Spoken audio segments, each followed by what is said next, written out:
start that introduction by saying that George was a Rotary scholar, and that's how he came to this country. I think that is an astounding fact for us to have him as a speaker. So, Dr. Polson received his degrees from Syracuse University after securing a BS in Applied Chemistry from the University of Kerala, India. He was awarded a Rotary International Fellowship and a Petroleum Research Fund Fellowship to pursue his graduate studies in the U.S. In 1987, he joined Olin Chemicals in Connecticut and started as a senior research chemist, and then held increasing responsibilities in new product development, product registration, and technology management. Dr. Polson has done a lot of things. He is the author of over 30 scientific publications and holds over 70 United States and world patents. We are privileged today to have him with us. Dr. Polson enjoys tennis, ping pong, and loves to cook ethnic foods. I wonder why. He is happily married to his wife, Dawn, for 34 years and has 3 adult children and resides in Big Canoe. Ladies and gentlemen, please welcome to the Polson, Dr. Polson, to our podium.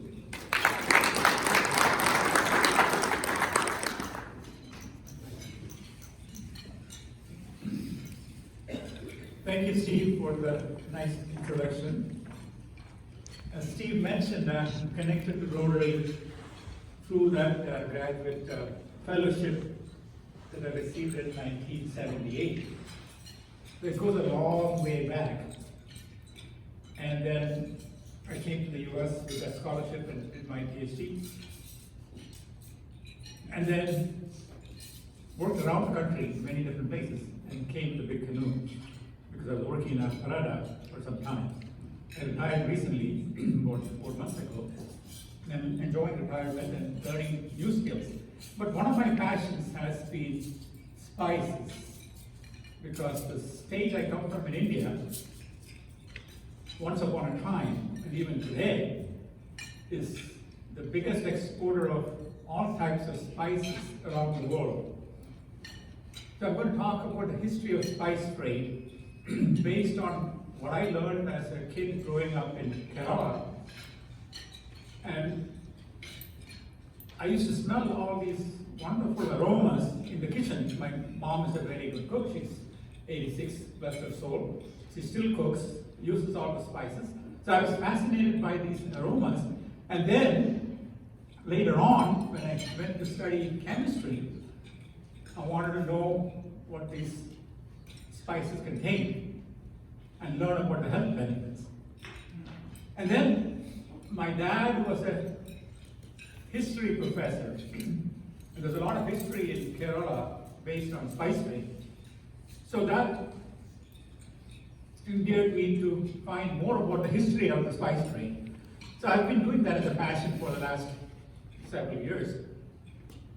I can say that this is the first Rotary Club talk that I have done. I've given this talk in Big Canoe a couple of years ago, and at the American Chemical Society, a different version of this, more on the science side. This is more on the history side, a few years ago. And I'm honored to be here. So thank you all for listening in. So to start off, you see all those spices on that slide here. And they occupy our kitchen cabinets. And these lowly spices have a lot of stories to tell. So I'm going to walk you through that history as well as why spices were so important, and then briefly touch on the health benefits of chemistry and the chemistry of the spices, and how the business of spices is today. I'm going to shorten the health benefits piece to certain select spices, because otherwise the talk will be close to an hour and a half to 2 hours long. I'm going to keep it to 35 minutes. So, starting with the history, the top graphic that you see there is something that was in an Economic Times article on spice trade about 10 years ago or so. So if you can look carefully, you can see a little bit of history, mostly the history of the spice trade and the nations that contributed to the spice trade depicted there, starting with the Romans, going to the Portuguese, and then the Dutch. Oh, in between there's the Spanish also, and ending up with the British. But today, it's mostly an American trade, dominated by McCormick around the globe. So spices were used many thousands of years ago. The records stating that spices were used in 3000 BC. And King Tut, when his tomb and sarcophagus was discovered, they found black peppercorns stuck in his nostrils because they were supposed to evade evil spirits. But pepper was used in those days around 1500 BC when Egypt was ruled by the pharaohs. And it is said that Cleopatra used to bathe in milk containing cinnamon extracts or cinnamon. But all along, Arabs dominated the spice trade for almost 2,000 years. And they had a monopoly because they knew where these spices were grown. And they were the middlemen bringing the spices from East India or the Spice Islands to Arabia through the port of Alexandria in Egypt and selling it to the Europeans. And the Europeans were paid sometimes 60,000% of the cost of that spice when it originated from the Indian Spice Islands. And they were always trying to figure out where these spices came from. The Arabs never let out the secret. They always told the Europeans, oh, we have to fight fire-breathing dragons to take these peppers from these monstrous trees. And people believed it for a long, long time. It was a hoax. And then the Romans also historically had some trade with India. It is still not very clear how they ended up in India. Just about 10 years ago, a site in northern part of Kerala, where I come from, when they did some excavations, they found some Roman coins dating back to 1500, 1600 BC. So there was trade at that time, but nobody knows how they came because Suez Canal was not there. You had to circumnavigate around the globe to get to India or the Spice Islands in Indonesia.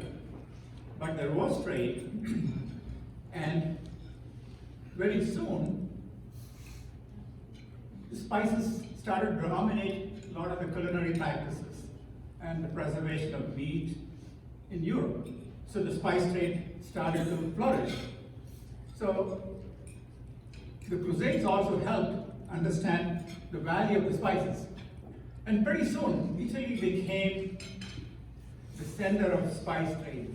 Venice dominated spice trade. They bought the spices from the Arabs and sold it to the rest of the Europe population.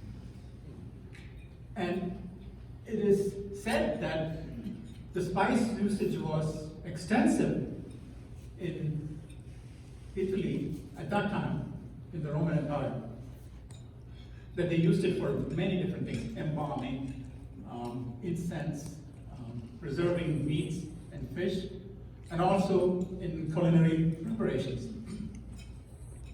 Then Turkey got involved. So when the Silk Route was developed, Turkey was on the way to China. So Turkey became a trading center.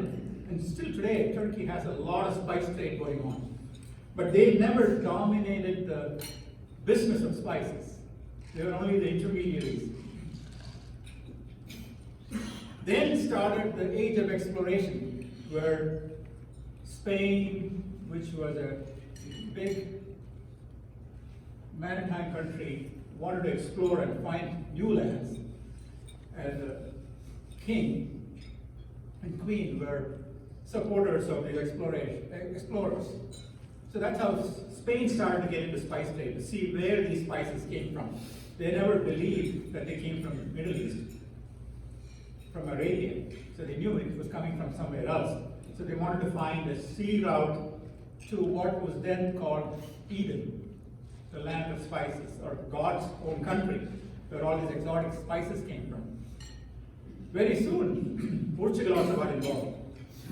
So, once they started exploring, the maritime discoveries started to happen, the vessels became better, going long distances, and it was Vasco da Gama who found a way around the Cape of Good Hope in Africa to get to eastern part of the world, where India and Indonesia had all these spice plantations. So Vasco da Gama actually landed in a place called Calicut, which is part of the state of Kerala, where I come from, and established a trading port. The Kerala was ruled by kings at that time. There was a kingdom called the Travancore Kingdom and the Cochin Kingdom. So two kingdoms existed there, which were very wealthy kingdoms, thriving on spice trade through the Arabs to Europeans. So Vasco da Gama, once he found the sea route to India, established a colony there, and with the grace of the king there, was able to buy these spices and start the trading in Europe. And incidentally, Vasco da Gama was a governor for Portugal there in Cochin, my home city, and he died there. So there's a church erected in his name. You'll see that in one of the slides very soon.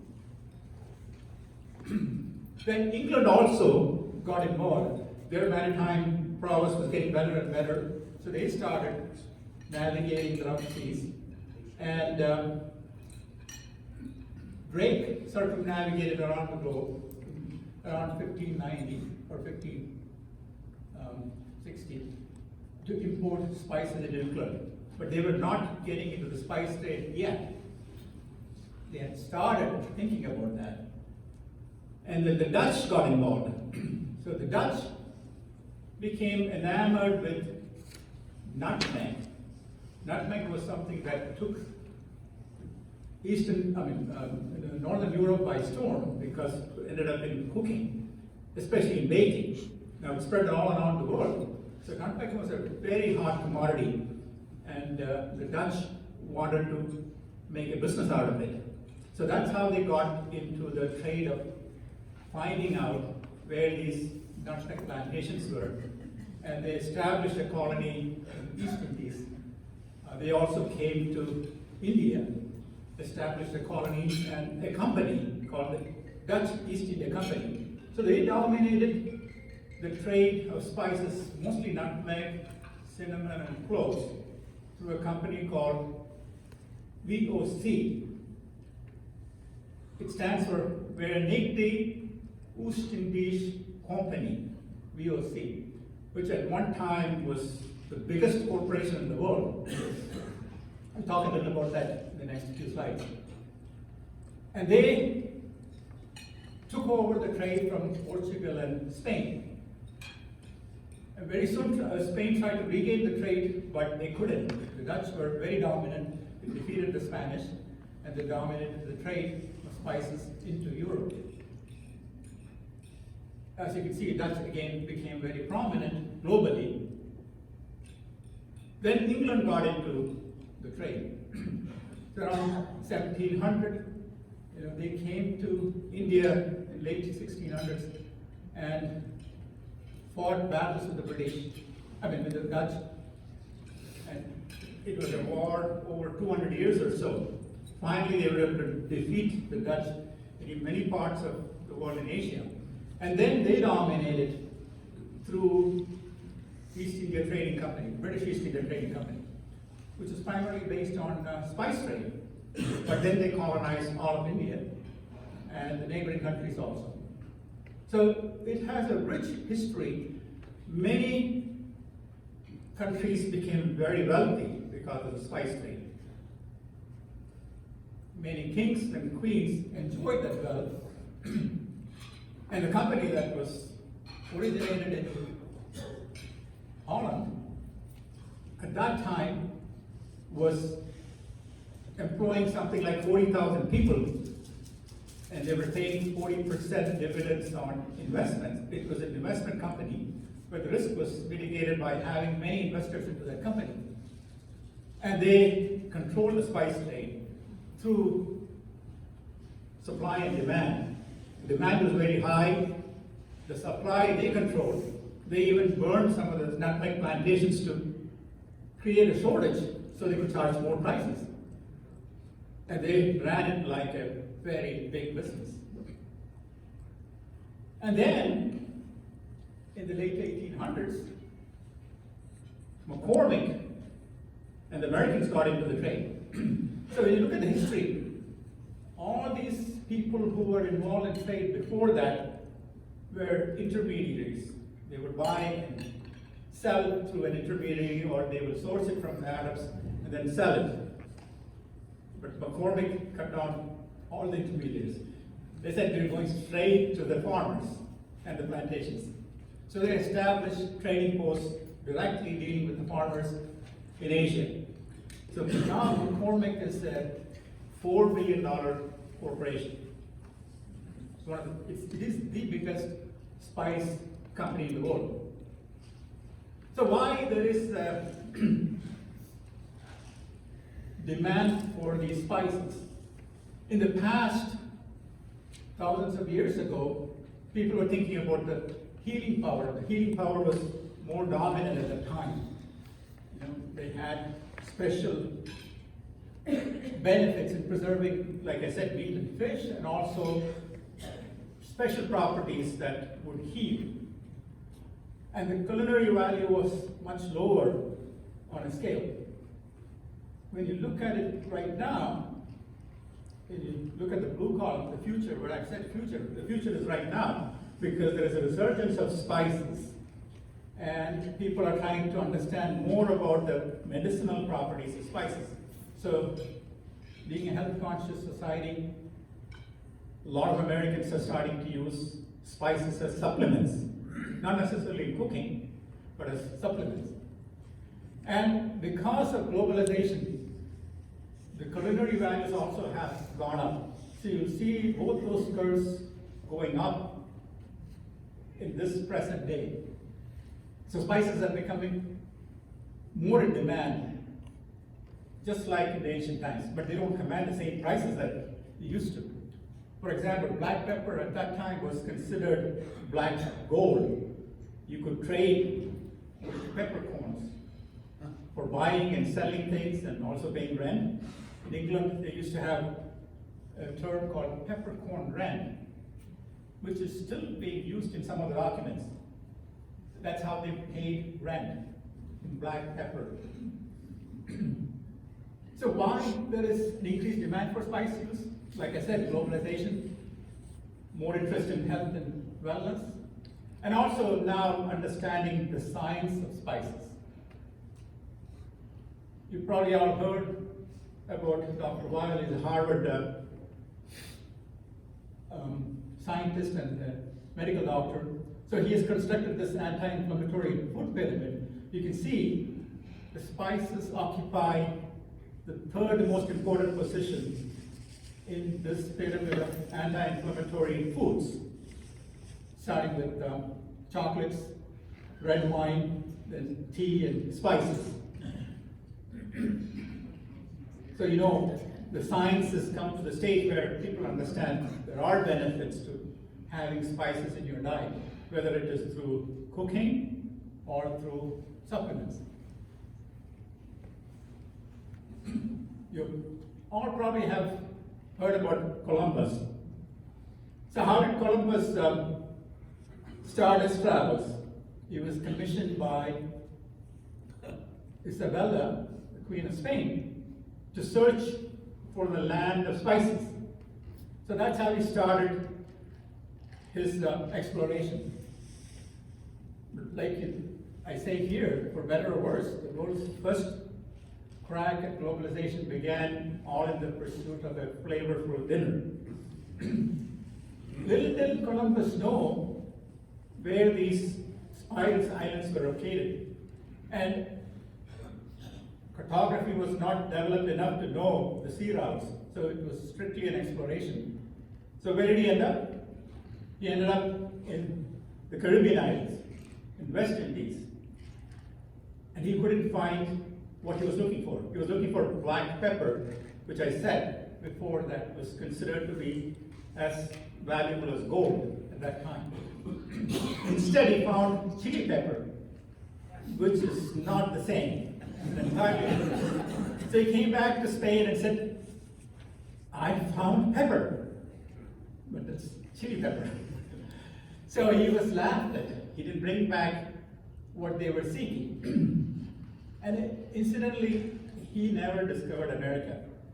Even though we celebrate here Columbus Day, he never set foot in North America. He only came to the Caribbean islands, West Indies. He was looking for India, ended up in West Indies and called them Indians.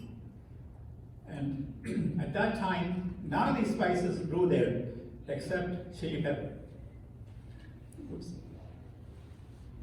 So what Columbus missed was the birthplace of all these spices, which is the Malabar coast of India.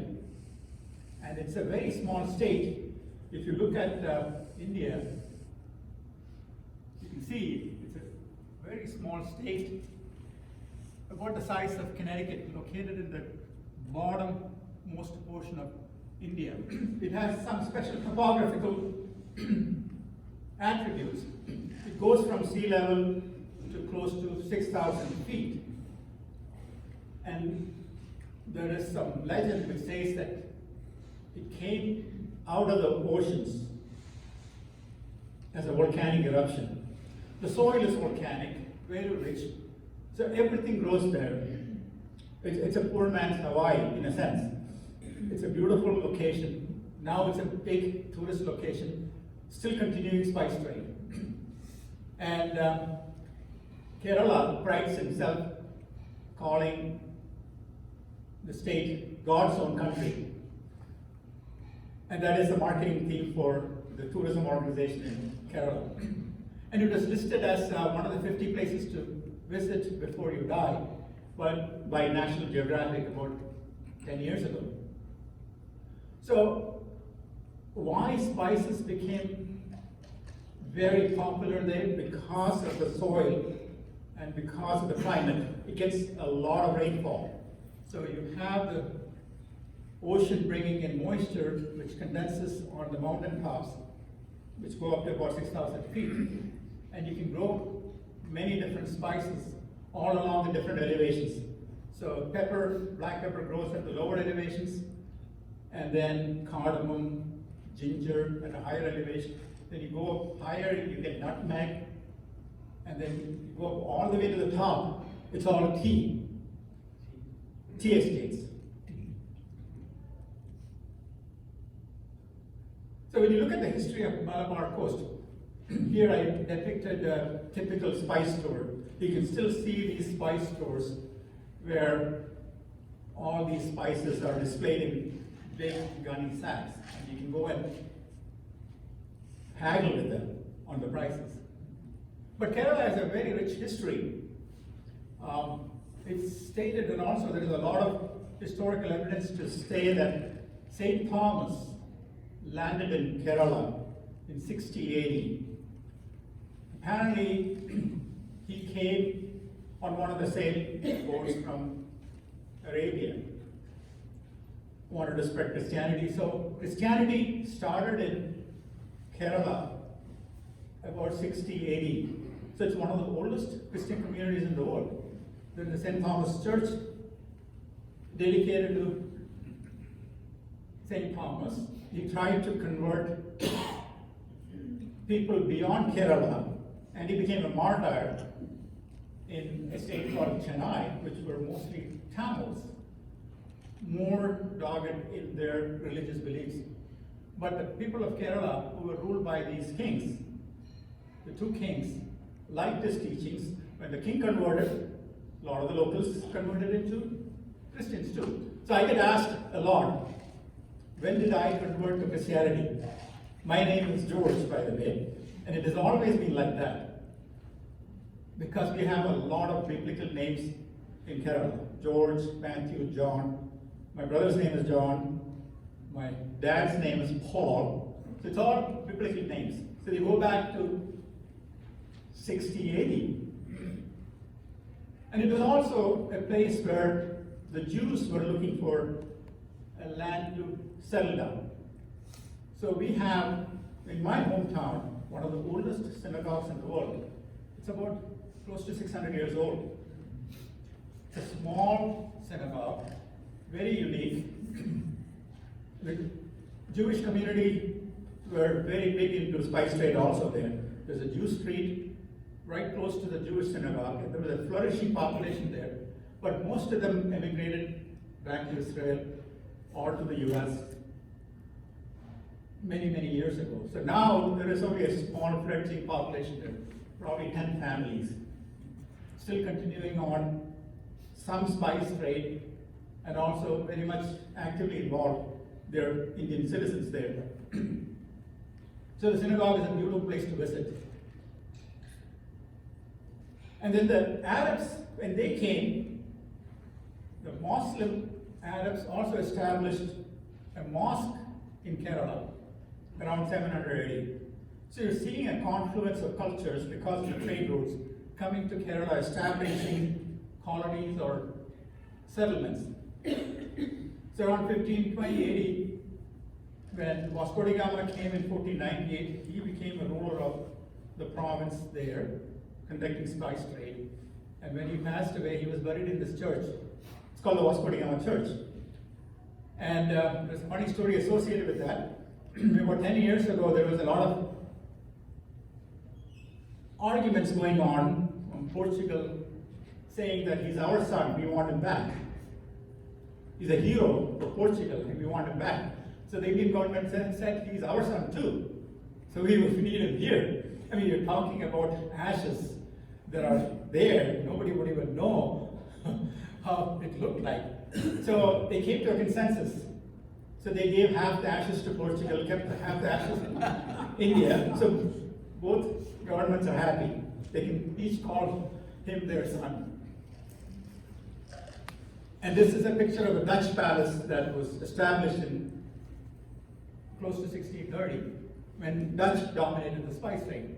So from a historical perspective, there is a lot of religions and cultures that have all coexisted in Kerala because of the spice trade. So when Vasco da Gama landed in the Malabar coast in 1498, one of his missions was to convert the locals into Christianity. So he came and announced, for Christ and spices. Then he finds there's a thriving Christian community there. So the next best thing to do was trade in spices. So switching gears, I'll start talking about a few of the spices and also intersperse that with some of the other historical facts. So black pepper was the spice that launched 1,000 ships. This lowly spice right now in your kitchen cabinets at one time, like I said, was equal to gold. And it's something that grows as a wine, and you see all those green berries, which when they are ripe, they become red. When you pluck them and dry them, they become black. And they grow on trees. These are creepers. They grow on trees. So you need a heavy amount of rain, the soil, all that add to the flavor of these black peppers. And you may have seen this before in Costco. They used to sell Tellicherry pepper, which is a small village in Kerala where a lot of gourmet chefs state that that is the most flavorful black pepper in the world. I have examples of the product being sold in Paris, France, and also in the US through Costco. And all those pictures that you see there, the reddish looking pepper, the green looking pepper, the white looking pepper, the black pepper, they're all the same. Depends on how you process it. So when they are on the wines, they look green. And some people prefer the green pepper.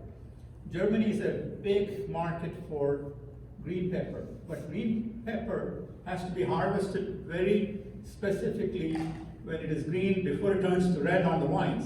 And then you have to freeze dry them under nitrogen, because as soon as you harvest them, they start changing color. Enzymatic reaction changes into red, so the flavor changes. So it is like the harvest has to be done and everything has to be kept under nitrogen during processing and vacuum packed and sent to Germany. I have a friend that I grew up with. He's in the spice trade, and his specialty is green pepper. The green pepper that he exports to Germany. That's his big business. And then when you take the green pepper, or even the red pepper, which is ripened pepper, and macerate with water, it loses the skin, and that becomes white pepper. But if you take the green pepper or the red pepper and let it dry in the sun, it becomes black pepper. So they're all the same. At the lower end, you will see the Malabar Black, which is a different brand of black pepper that's grown in a different part of Kerala. But the most flavorful one is called the Telly cherry pepper. Now, there is some story behind this also. Now, you don't find Telly cherry pepper in Costco anymore. And the reason behind that is about 10 years ago, there was a major fungal blight in the pepper plantations in Kerala, which decimated the pepper plantations. And Vietnam has a climate very much similar to Kerala. So Vietnam started growing these plants, and pretty soon Vietnam became the biggest exporter of black pepper. So if you go to Costco and you look at the bottle that contains black pepper, on the back of it, it says produced in Vietnam. So Kerala, which was a dominant player, controlled all of black pepper trade one time, now is a far second. Vietnam controls about 40% of the market for black pepper. But I want to bring your attention to the International Pepper Exchange, which still exists in Kerala, in my hometown. And this was established in the 1500s or so, or even before that, where all these foreigners were coming to trade for pepper, but they didn't have a common language to buy or sell. So the traders would sit with the buyers, and the whole trade was done by hand signals. So what they would do was buyer and seller would sit across each other, and the next buyer and seller would be sitting across each other in this pepper exchange, and they would hold hands, the fingers, and they would communicate the price that the buyer is going to give or what the seller wants. And there's a towel over it. So nobody knows what goes on underneath the towel. And then they come to an agreement, and that's how the buying and selling happen. So even the two people, the buyer and seller, sitting next to this other people, did not know what was the price. So they all had different prices. But that's how it was done up until the cell phones came to be. So 10, 15 years ago, India has one of the largest number of cell phone users. So these spice merchants know what is the commodity price in Chicago Mercantile Exchange at that very minute. So trade has become very democratized, and there are no more secrets. But that was an interesting fact, that spice trade was done like that for many centuries. So when you look at the spice routes, how did these explorers find routes to these spice islands? So if you look at the red routes, that was the Silk Road, where Marco Polo and other Europeans went through the Middle East, through Persia, into India and China, to look for spices and pearls and silk and gems. But they missed most of the spices that were growing in the eastern islands, the Malacca Islands, that is depicted by the blue route. So the Arabs used to come from the Middle East, come to India, and then also proceed all the way to the Indonesian islands, where nutmeg and cloves all grew, and also in Sri Lanka, where cinnamon grows pretty heavily. And then Vasco da Gama found the route, which is a blue route, circumnavigating around Cape of Good Hope, Africa. And it probably took him close to a year, starting from Portugal and ending up in the Malabar coast. Probably started with 100 plus ships and ended up with 20 ships by the time he reached Kerala for the spice trade. And most of it was also affected by the winds. When you go from Europe down to Africa, you can see those little arrows showing the direction of the northern winds. The northern winds were so strong that there were a lot of shipwrecks along the western coast of Africa. When you come to the eastern coast, the sail became easier with the wind helping, even though there were many sunken ships even on the east coast of Africa, but they would be aided by the wind, and they ended up reaching Kerala or the Malabar coast. And then also, when the Dutch came around the Cape of Good Hope, they ended up in India and also in the Malaccan Islands. So when Spain and Portugal were fighting over newfound lands, many wars broke out about ownership. And at that time, both Catholic countries, Pope Alexander partitioned the world, saying to the Portuguese that anything east of that meridian that is shown by the green and blue lines, any discoveries there, any colonies that are non-Christian would belong to the Portuguese. Anything to the west, the green side, will belong to the Spaniards. So, Vasco da Gama from Portugal already found the sea route to India through the eastern sea coast, around the Cape of Good Hope. And the Spaniards tried to go to the west, and they came across this huge landmass.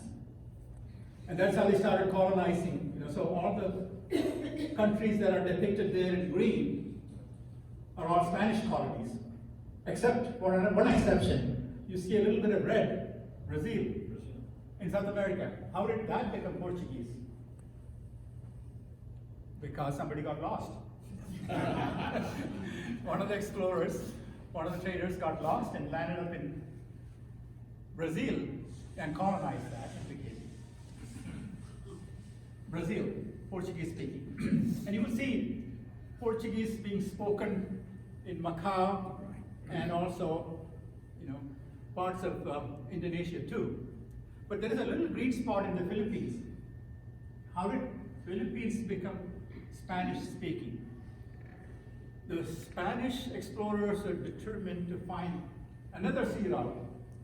They knew the world was round. So they thought if you could circumnavigate around the Cape of Horn, which is the southern tip of South America, they could probably get to the other side of the world. And that's how they ended up there.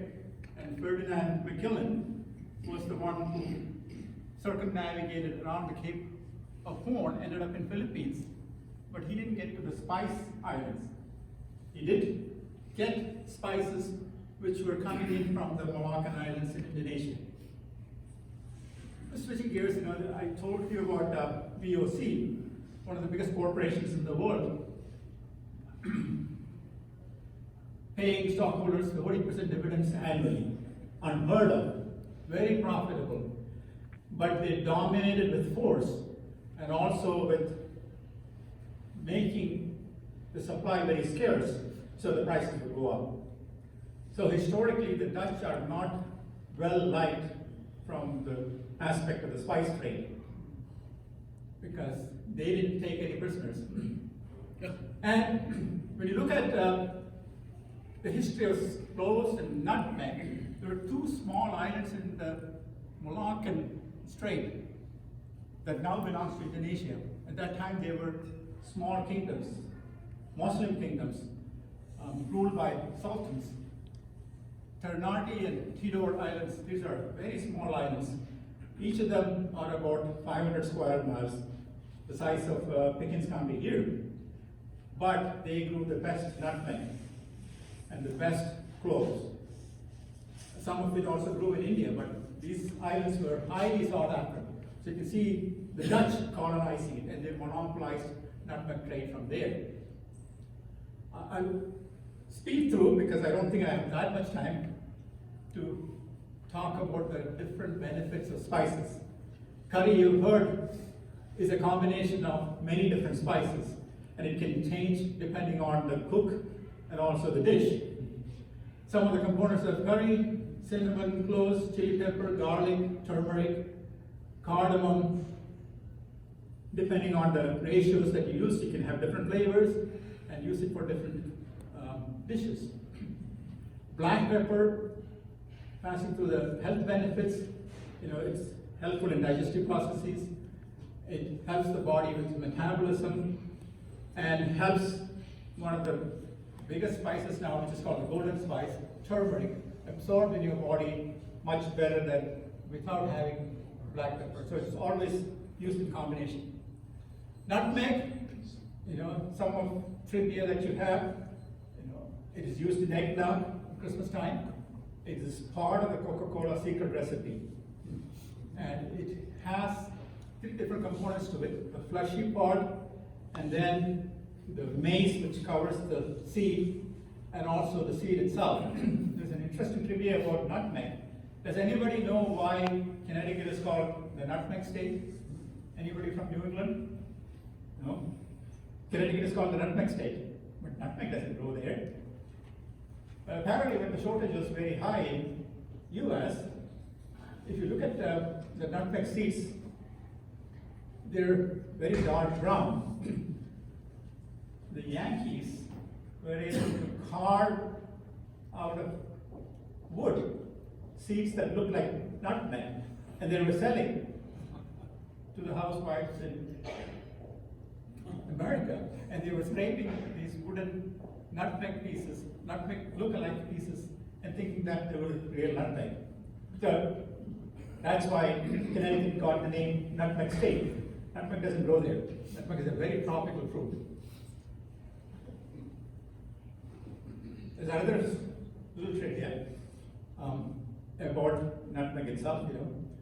When the British had all these 200 years of war with the Dutch, finally the British overcame the Dutch, and the Dutch wanted to keep the islands in Malacca where they grew nutmeg. And they traded New Amsterdam, which is now Manhattan, to the British. So that's how the Dutch kept the nutmeg islands. It is claimed that they were happy with that trade because they dominated nutmeg trade for many more years.